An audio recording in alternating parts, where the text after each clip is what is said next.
Miluješ tú nostalgickú chuť kuraťa na paprike z vrecúška, ale keď si prečítaš zloženie, tak ťa tá chuť prejde? Dnes ti ukážem, ako si doma namiešať vlastnú, zdravú a brutálne dobrú verziu, ktorá je hotová za 5 minút a bez chémie. A na konci videa uvidíš, ako si to navaríš v autentických outdoorových podmienkach.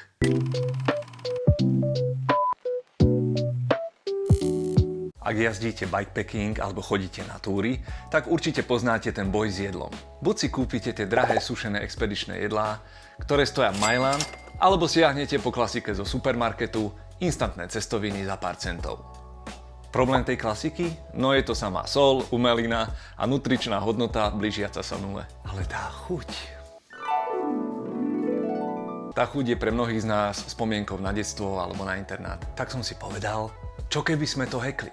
Namiešame si recept pre všetkých, ktorí tieto cestoviny milujete, tak ako ja, ale urobíme ich kvalitnejšie. Príprava doma vám zabere 5 minút, stojí to pár eur a presne viete, čo jete. Základom každého dobrého instantného jedla na cesty je, že musí byť suché, ľahké a rýchlo uvariteľné. Na našu verziu budeme potrebovať tieto veci.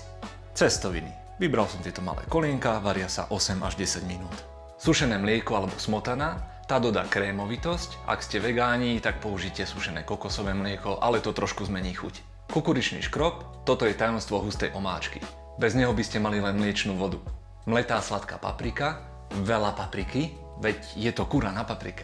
Údená paprika, to je môj tajný tip. Stačí štipka, ale dodá jedlu takú dymovú údenú chuť a pocit, že sme to varili na kotlíku vonku na ohni. Sušená cibula a sušený cesnak, veľmi kľúčové. Tam sa skrýva tá legendárna sáčiková esencia. Sušená petržlenová vňať, soľ a čierne korenie podľa chuti. Detailný recept so všetkými množstvami a postupom nájdeš na Hero Hero. A aby ste si nemysleli, že som si všetky tieto ingrediencie vycúcal z prsta, tak tu je dôkaz, že som bol v obchode a dôkladne naštudoval zloženie originál polotovaru a selektívne odstránil bordel od tej jedlej časti. Tak, tu sme v zóne rýchlej záchrany, pozrime sa na nášho hlavného podozrivého, klasické kura na paprike. No poď ukáž sa. Pšeničná múka, sušené mlieko, sladká paprika, soľ, sušená mletá zelenina, škrob, bla bla bla. Ďalej tu máme arómy, zahusťovadlá, farbivá. A kde je to kura? Kuracie mäso prášok 2,2%. Počkať, 2,2%? To znamená, že v celom tomto 150 gramovom balení je len zmienka smietky o kurati, ktoré možno letelo okolo reálnej veci. Presne tomuto sa potrebujeme vyhnúť. Na bicykli alebo na túre potrebujeme reálnu energiu a nielen prázdne kalórie a soľ, z ktorej nás bude akurát len tak sušiť. Takže môj cieľ je jasný. Dosiahnuť príjemnú krémovú paprikovú chuť, ale s použitím ingrediencií, ktoré poznám. A namiesto kuraťa použijeme nič. Spravíme to vegetariánske, aspoň sa to nepokazí v letných horúčavách všakže. Všetko toto teraz poriadne premiešame.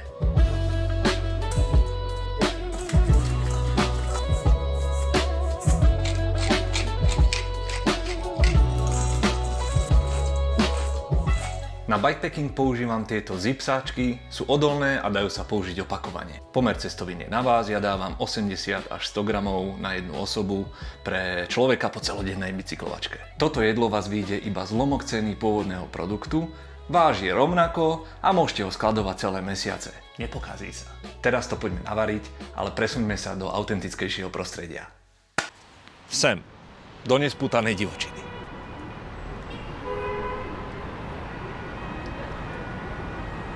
Tak, vítajte v mojom kempingovom spote. Áno, sme u nás na záhrade, ale predstavme si, že sme niekde v Malej Fatre po 80 km na bajku a tamto zapadá slnko. A rovnako si predstavme, že toto je plynový varič a toto je šus. Dávam variť vodu, asi 300 ml. Menej vody znamená hustejšia omáčka a to chceme. Voda vrie, dôležitý moment, vysypem celý obsah sáčku do hrnca. Teraz kľúč k úspechu, musíte miešať. Je tam škrob a sušené mlieko, ktoré majú tendenciu chytať sa ku dnu, takže stíšim plameň a nechám jemne bublať. Cestoviny potrebujú tých 8 minút a omáčka už začína husnúť. Vidíte tú konzistenciu? Už to bude, tá vôňa údenej papriky je neskutočná. Ozaj vieš, že som napísal 2 kuchárske knihy? Tie tiež nájdeš na Hero Hero. Vypínam plyn a necháva minútku dôjsť na vlastnom teple, nech cestoviny ešte nasiaknú zbytkovú šťavičku. Ako som hovoril, 8 až 10 minút, niektoré cestoviny sa varia rýchlejšie, niektoré pomalšie, podľa toho si to naštuduj a reguluj množstvo vody. Takedy to musíš hrať podľa ucha. A pre autentický zážitok si to šupnem do tohto kempového hrnčeku.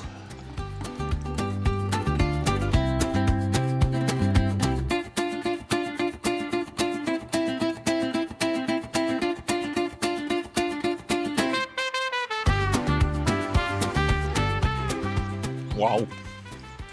Úprimne, nie je to jednak jednej. Toto je lepšie. Je to krémové, cíti tam tú papriku, nie je to presolené a hlavne žiaden umelý chvostík na konci. Cítim sa sýty, ale nie otrávený. Nádherné je, že túto chuť si už budeš navždy spájať s dobrodružstvom. Však vyskúšaj a napíš, že ako. No a tu si pozri, ako sa varí karibský recept na slovenskej opekačke. Ak toto naložíš v svojej partii, tak určite zahviezdíš.